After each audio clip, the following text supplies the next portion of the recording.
নবীজি বলছে ইসরাফিল প্রথম ফু দিলে সব কিছু ধ্বংস হয়ে জমিনের তলদেশে, জমিনের নিচে দাফন হবে।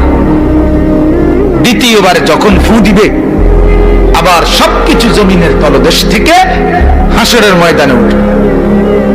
এই দুই ফুর মাঝে প্রথম ফু দিলে শেষ হবে, দ্বিতীয় ফু দিলে পুনরায় হাসরের ময়দানে কিয়ামতের মাঠের জন্য উঠবে। এই দুই ফুর মাঝে ব্যবধান হবে 40। কত? 40। কত?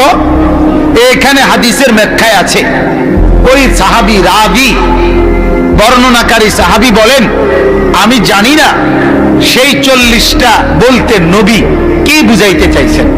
লা আদ্রি, আমি বুঝতেছি না সেটা কি 40 দিন হতে পারে, সেটা 40 মাস হইতে পারে, সেটা 40 বছর হইতে পারে, সেটা 40,000 বছরও হইতে পারে।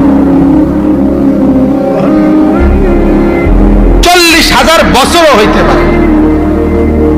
তার মানে সর্বশেষ যে লোকটা মারা যাবে ইসরাফিলের ফু দিলে, ওই লোকটাও হাসরের মাঠে উঠার জন্য হতে পারে 40,000 বছর কবরে পড়ে থাকতে হবে।